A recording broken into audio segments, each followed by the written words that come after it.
नागपूर मुंबई हवे इथं ऍक्सिडेंट झालेला आहे। इथं एवढे मोठमोठे गड्डे आहे, सरकार काय झोपला का? याची जिम्मेदारी कोण घेणे? लोक मोर राहिले या पाय अशिले गड्डे आहे, हे अचानक रस्ता चांगला आहे बाकीचे मध्ये मध्ये गड्डे आहेत, काय करशाल?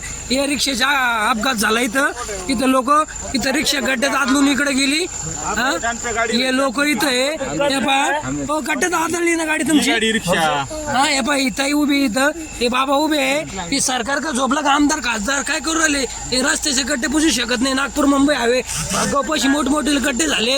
हा एवढं काम करायला पाहिजे की नाही करायला पाहिजे? लोकांचे जीव घेऊ राहिले हा, याचा जिम्मेदार सरकार आहे कोण आहे?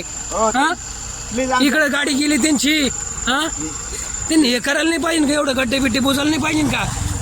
हा असे रस्त्याचे काम करत राहते का? तिकडं बी एवढा रस्ता केला तर मग आता 15 दिवस नाही झालं तर गड्डे पडले काय? हे रस्ते हे कुठं गड्डे आहे का? रस्ते चांगलं रस्ता बाकीचे लगेच गड्डे हा, लोक फास्ट येतात याच्यामध्ये लोकांना काय माहिती गड्डे कुठे? अचानक गड्डे मध्ये येत माणूस हा इथं